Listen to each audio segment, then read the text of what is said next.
por eso también hoy reitero enfáticamente que los medios con que este gobierno seguirá atendiendo los conflictos que tanto han preocupado a la opinión pública serán la legalidad, nunca el autoritarismo, la tolerancia, nunca el enfrentamiento violento y la responsabilidad social, nunca la insensibilidad o la indiferencia.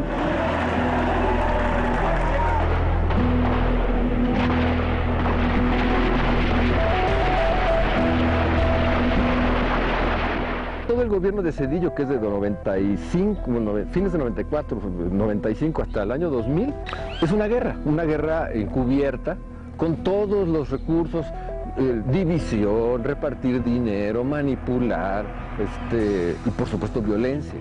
El autoritarismo del gobierno de Zedillo, envuelto en un discurso democrático que al final nos lleva a la simulación. Zedillo es una persona no solamente inteligente, es sagaz y es astuto, pero nos engañó a todos. Por Colosio, por el PRI, por México.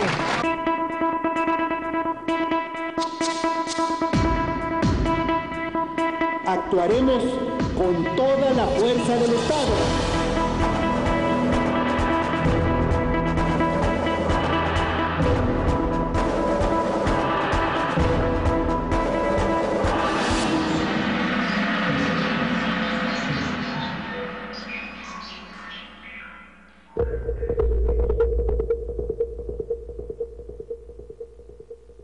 Ernesto Zedillo fue presidente de México durante el sexenio de 1994 al año 2000. Su fortuita llegada al poder provocó un cambio en la política llevada en el país, un giro influido directamente por el neoliberalismo estadounidense. Su legislatura simbólicamente comenzará a la vez que el Tratado de Libre Comercio con Estados Unidos y Canadá.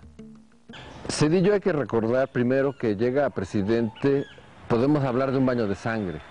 O sea, porque precisamente el que era el candidato del PRI es asesinado de manera muy sangrienta, que es lo que posibilita que quede Zedillo, que era jefe de la campaña o coordinador de la campaña de Colosio. Entonces, digamos que viene como con un bautizo de sangre, como se le quiere interpretar. En ese momento tan crucial, precisamente irrumpe el Ejército Zapatista de Liberación Nacional allá en Chiapas, en un conflicto armado que no tenía los rasgos de un conflicto local, por más que solo militarmente apareciera en Chiapas, sino que inmediatamente fue reconocido como expresión de un conflicto de carácter nacional, estructural y fundamental, poniendo el dedo en que lo que estaba en crisis no era solo la política económica, ni siquiera solo una crisis de Estado, sino ya una crisis de nación muy profunda y de identidad. Estoy convencido de que es posible lograr en Chiapas una nueva negociación que nos lleve a una paz justa, digna y definitiva. No habrá violencia por parte del gobierno. Zedillo dio su palabra, ¿no?, de que la situación en Chiapas se iba a resolver a través del diálogo y la negociación, y que había que firmar acuerdos y que de los acuerdos él se encargaría de cumplirlos. Fue muy difícil con la construcción de los acuerdos. Al final se llega a una redacción, se firman los acuerdos y Zedillo simple y sencillamente no cumple su palabra, ¿no? Firman sus representantes con autorización del gobierno federal y al otro día el secretario de Gobernación se justifica de que estaba borracho, de que se había tomado más chinchones de lo que consideraba y que había dicho sí cuando quería decir no. Rompe los acuerdos, desconoce los acuerdos y empieza a tener una política mucho más agresiva, mucho más de derecha, de paramilitares en toda la zona de conflicto. De ahí se desprende el conflicto que va a tener con las abejas y se desprende la matanza de Acteal. La persecución a los zapatistas hace emprender al gobierno de Zedillo una guerra sucia y controlada contra las poblaciones indígenas. Es entonces cuando Chiapas se convierte en el foco del gobierno mexicano. El día 22, como a las 11:20 o 11:30, estaban ahí orando, ayunando, y llevan 2 días de ayuno, de oración, y llegan los paramilitares. Cuando llegaron ahí en Acteal, en la ermita, empezaron a rodear a los paramilitares. Entonces lo rodearon todo, ahí el campamento civil por la paz, así le llamamos ahí en Acteal. Empezaron a disparar, entonces se acercaron.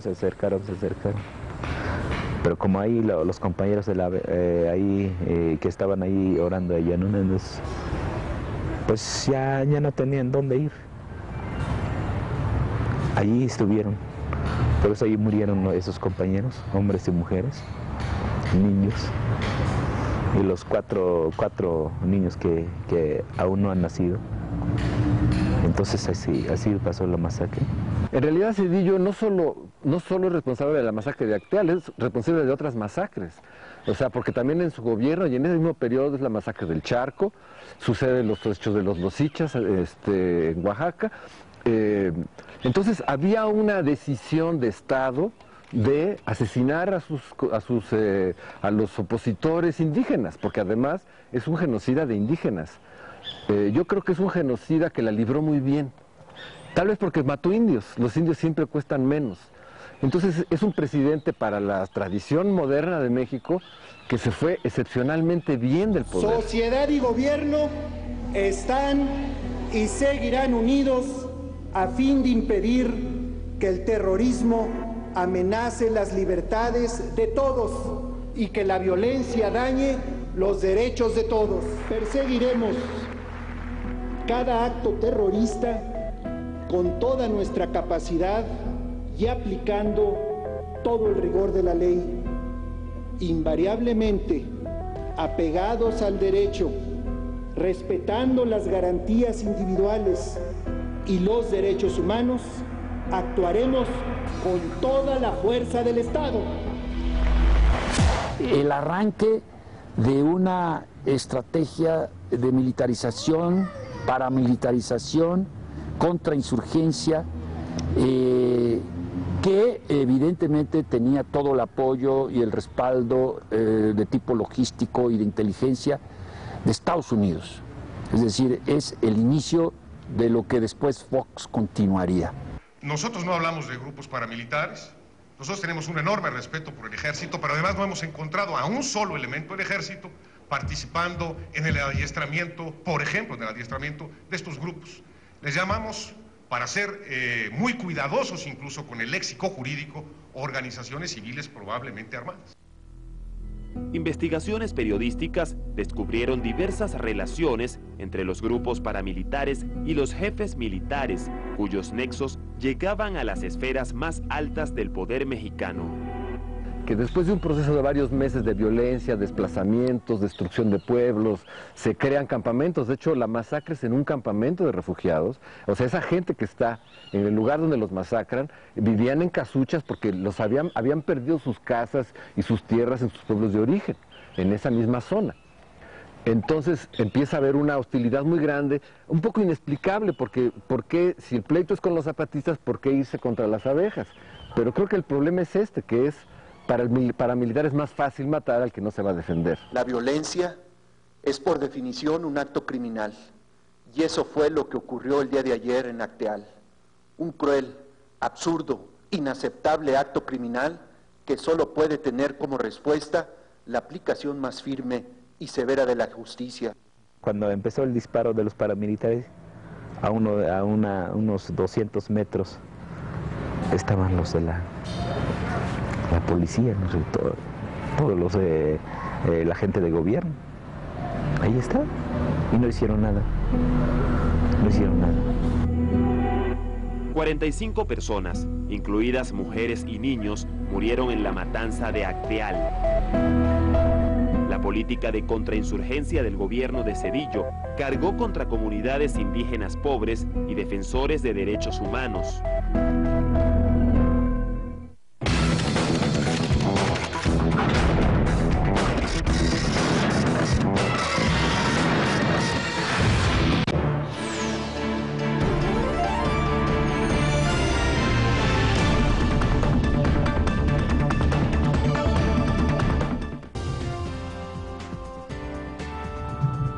Telesur construimos espacios para la comunicación basados en la igualdad y la inclusión, garantizando el acceso a la información veraz como un principio fundamental.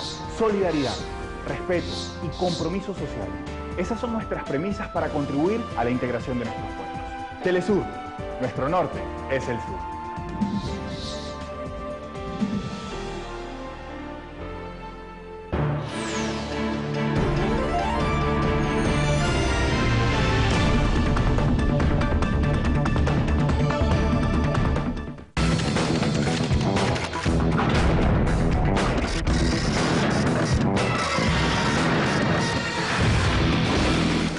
Un hombre de palabra es el que se compromete y hace el más grande de su esfuerzo para cumplir con lo que se ha comprometido.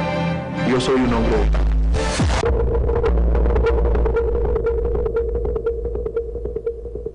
Pero, ¿de dónde viene ese hombre de palabra?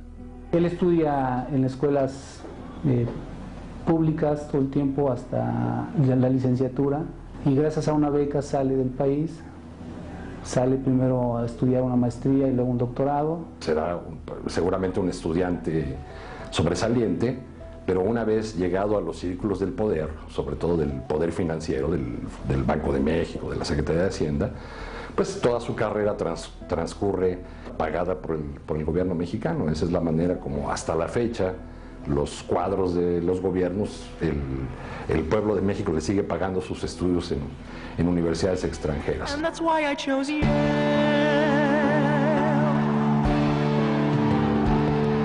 Los mismos gringos lo dijeron hace décadas, ¿no?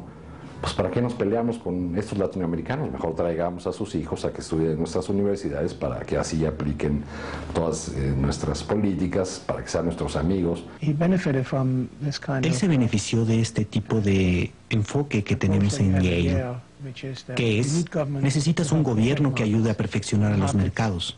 Y los mercados pueden, de hecho, ayudar a que se logren las metas sociales que quieres alcanzar. No tienen necesariamente que lastimar a los pobres. La paradoja es que llega a convertirse, viniendo de una tan humilde, pues se va a convertir en el defensor pues, de una teoría que no necesariamente defiende a los pobres, que es el neoliberalismo, ¿no?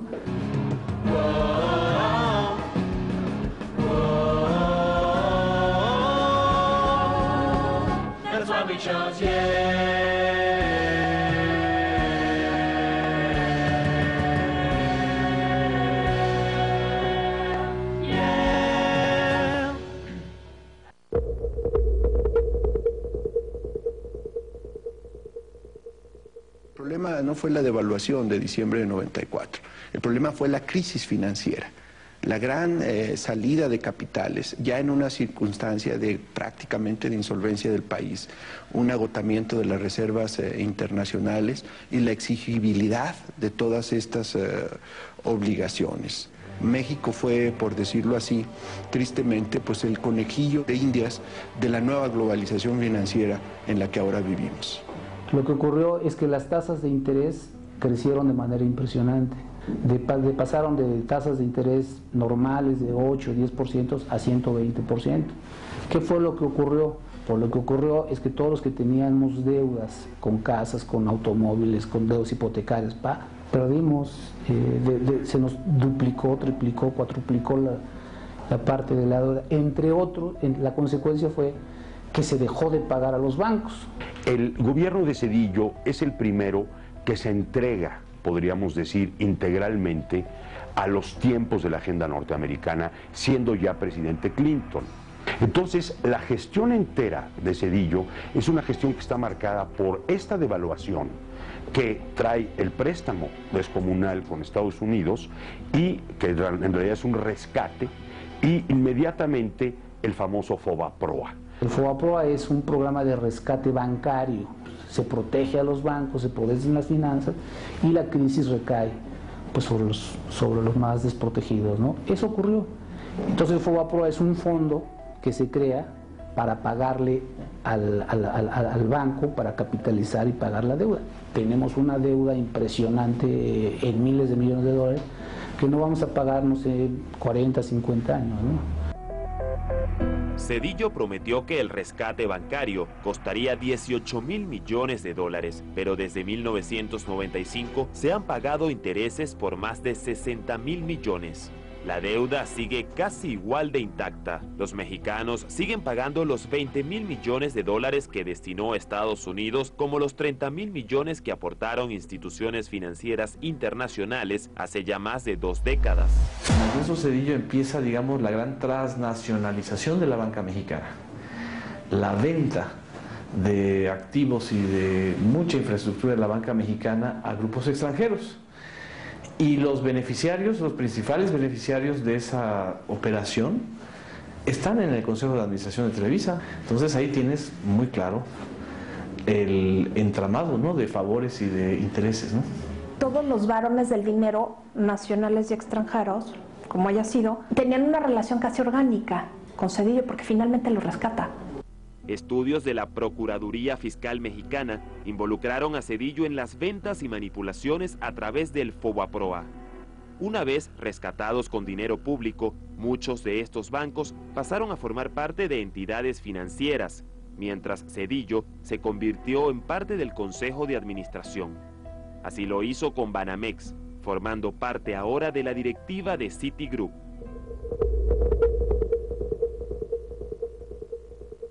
Es preciso abrir el sector eléctrico a la inversión privada. Es indispensable pasar de un esquema que limita la participación privada en la industria eléctrica a uno nuevo que la promueva en beneficio de la economía nacional, de las familias. Zedillo hace un proceso de privatización cuando ya no era necesario hacerlo. Es decir, ya se había saneado toda la parte, ya había habido un exceso de privatización, ¿no? Se había saneado toda la parte excesiva que el Estado tenía, pero ahora él avanza. Telmex, que es la empresa más importante que se vende, es un empresario mexicano. Carlos Slim se aprovechó de varias privatizaciones de Ernesto Zedillo. Eso le permitió convertirse en el hombre más rico del mundo, en uno de los países con mayores contrastes y violencia. Él empieza a privatizar y empieza a privatizar sectores estratégicos. Vamos a ver que los problemas de inseguridad que tenemos ahora se derivan mucho del tipo de privatización que hizo Zedillo. ¿Qué privatizó? Los aeropuertos. Los aeropuertos es una cuestión estratégica para un país en términos de seguridad. ¿Qué privatizó? Los puertos de mar. ¿Por dónde entran las drogas y por dónde empiezan las cosas? ¿Qué privatizó? El sector eléctrico, ¿no? Lo hizo como todo por debajo del agua, ¿no? La Constitución impide que el sector eléctrico tenga capital privado, pero él lo logró. Y ahí empezó la privatización y el día de hoy el 40-50% de la energía que se genera en México se privatizó. La mayor parte de estas privatizaciones se realizó al capital extranjero, muchas de ellas a empresas multinacionales de origen español y estadounidense. Las tarifas de agua y gas no han dejado de aumentar, mientras el servicio de trenes para pasajeros es casi inexistente. Da la casualidad de que varias de las empresas a las que privatizó bienes mexicanos después lo contratan como expresidente, ¿no?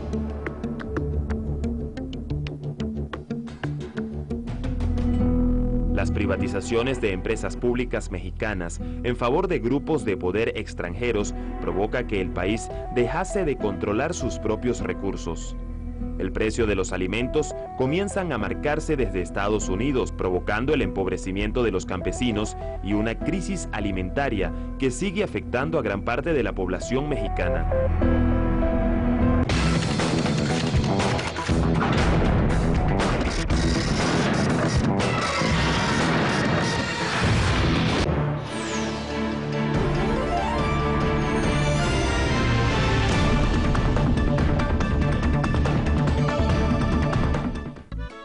Sigo recorriendo la ruta musical de Latinoamérica y el resto del mundo.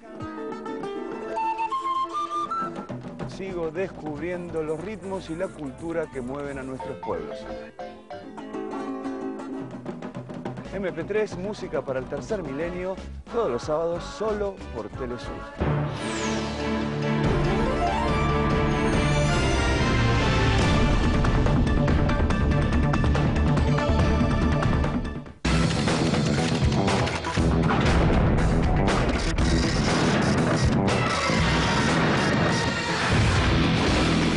la recuperación económica, la justicia, la democracia, la ampliación de oportunidades son demandas que reclaman poderosamente nuestra atención.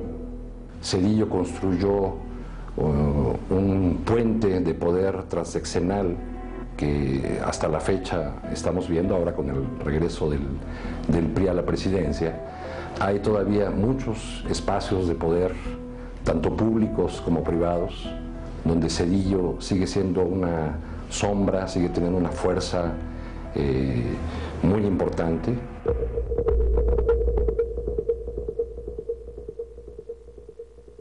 Cedillo ha construido en estos años un poder económico en los medios. Televisa presenta. Es precisamente en el sexenio de Cedillo cuando fallece Emilio Azcárraga Milmo, el Tigre, el empresario de medios de comunicación más importantes de su generación y de su época en medios de habla hispana, ¿no? El Tigre fallece dejando a una Televisa bastante más debilitada de lo que se imaginaban todos, con deudas de más de 5,000 millones de pesos. Llegan los neoliberales, le piden auxilio a Cedillo y llegan los neoliberales a poner orden en la casa, ¿no? Entonces inyectan recursos, utilizan al Estado mexicano, hacen acciones ilegales, ¿no? Y ponen orden. Cedillo decide impulsar como heredero del imperio a Emilio Azcárraga Llán, el actual presidente de Televisa, a través de una serie de medidas que incluyeron la propia visita de Ernesto Cedillo a las instalaciones de Televisa, y en donde el mensaje fue muy claro: el asunto de Televisa es un asunto de Estado, y Televisa se convierte desde entonces en un asunto de Estado. De ser una empresa que dilapidaba el dinero y que era media narca, se concentra y Televisa empieza a expandirse, empieza a tener vínculos más estrechos con los periódicos impresos, empieza a definir y a comprar y a aliarse con otros, con sus cadenas de radio, de manera tal que Televisa empieza a imponer una política de información. A cambio, Cedillo no es ni siquiera mencionado, ni siquiera criticado en Televisa. El vicepresidente de noticias de Televisa, Leopoldo Gómez, fue un colaborador muy cercano de Ernesto Cedillo en la Secretaría de Energía. Entonces el cedillismo controla la información, ¿no? Cedillo construye poderes paralelos. El control no solo se da en los medios de comunicación. La aparición de las encuestas supone también el dominio de la opinión que permite al gobierno controlar la intención de voto de los mexicanos. Los cedillistas saben el poder de las encuestas y son los primeros que se meten en el negocio de las encuestas. Para mantener el poder y para mantener los temas cotidianos y una utilización ordinaria que hacen los medios de comunicación, cuentan con las encuestadoras, ¿no? Entonces, de 5 encuestadoras, 4 son de cedillistas, propiedad de excedillistas. Y la quinta importante es de Televisa. Entonces, tienen todo el monopolio. Y con Cedillo empieza a funcionar una cosa que no funcionaba antes, a gobernar con encuestas, ¿no?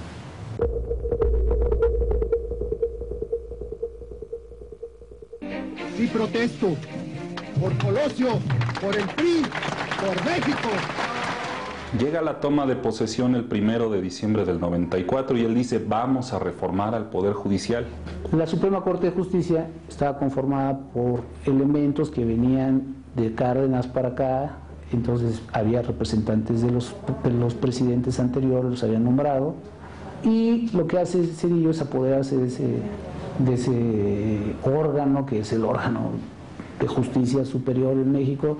Lo que dice la Suprema no se discute, se acata, punto. Pero ¿cómo es posible que en menos de un mes el país pierda a su corte? Se vaya todos los ministros y tengamos la nueva conformación de un poder. Pasado el tiempo, es el elemento central para que Cedillo empiece a construir desde que empezó y sin que nadie lo cuestionara un poder transeccional que en este caso consistía en mantener el neoliberalismo desde el punto de vista jurídico, ¿no? Todo lo que fuera en contra del neoliberalismo, pues lo paraba la Suprema Corte. Sus decisiones apoyando a grandes multinacionales como Telmex o favoreciendo repetidamente al partido de Ernesto Zedillo han sido criticadas con dureza durante años. Acteal nuevamente es el mejor símbolo.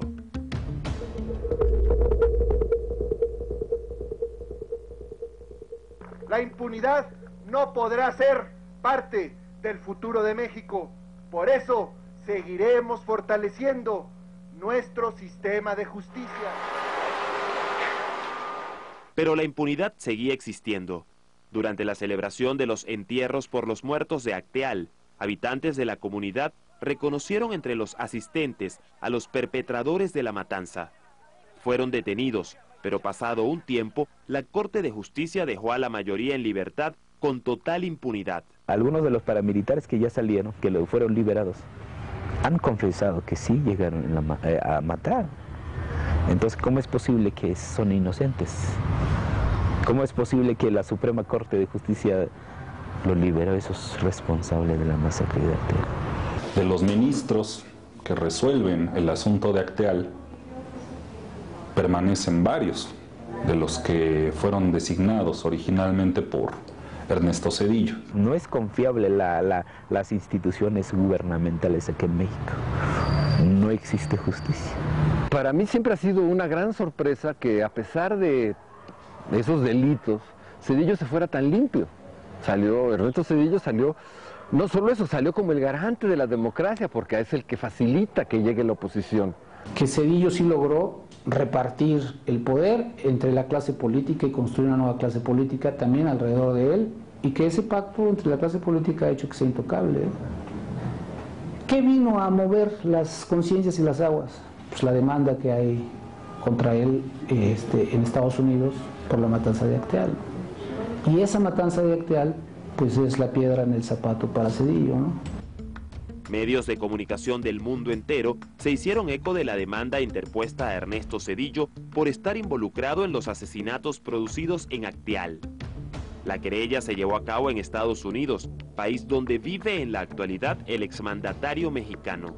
Según la misma, hay claros indicios de su participación en reuniones anteriores a la masacre y posteriormente nunca realizó una investigación.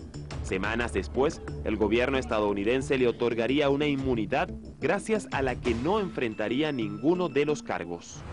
Pero esa demanda que interpusieron ahí en Estados Unidos simplemente es una pugna política entre corrientes. Queremos una patria en paz, una nación de equidad, un México de justicia para todos. Pertenece a este club de expresidentes que van por el mundo hasta portándose progresistas, votando por la legalización de las drogas y por, o sea, son como si fueran los buenos, ¿no?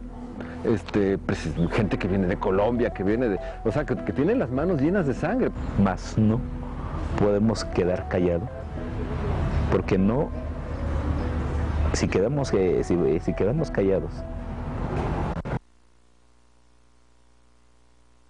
eso en otros lados.